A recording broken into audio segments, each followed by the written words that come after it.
रुगुड़ीपाली विद्यालय प्रवेश उत्सव खड़ीछुआ और नामलेखा दिवस पालित।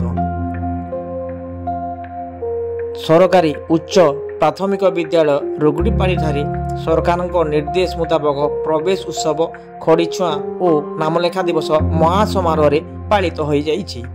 उपस्थित समस्त अतिथि प्रथमे विभिन्न पारंपरिक विद्या यंत्र सहित ग्राम परिभ्रमण करी कुनी कुनी पिलामानंकु विद्यालय को आनिथिले। परे समस्त अतिथि विद्यालय शिक्षक और अंगनवाड़ी दीदी माने छात्र छात्री मानंकु चौकी रे गोलाकार रे बसाई किट प्रदान करी पारंपरिक रीति रे फूल और चंदन दे स्वागत करी सिलेट रे खड़ी छुआ कार्यक्रम आरंभ करथिले।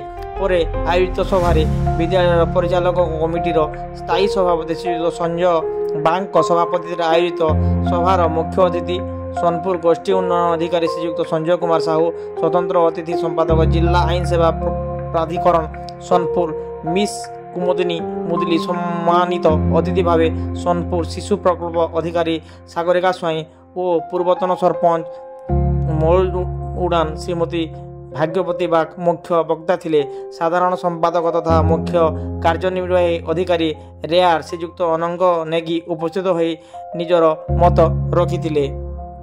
विद्यालय भारप्राप्त प्रधान शिक्षक श्रीयुक्त लालचंद राणा बैठकर अभिमुख्य प्रदान करथिले। श्रीयुक्त दौलगोविंद पंडा ग्रेजुएट शिक्षक सभा कार्य परिचालना करथिबा बेले शिक्षक वीरेंद्र बरिया मुख्यमंत्री वार्ता को पठन करथिले।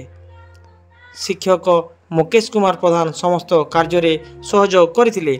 विशेष अंगनवाड़ी दीदी श्रीमती गीतांजलि राणा समस्त को धन्यवाद अर्पण करथिले।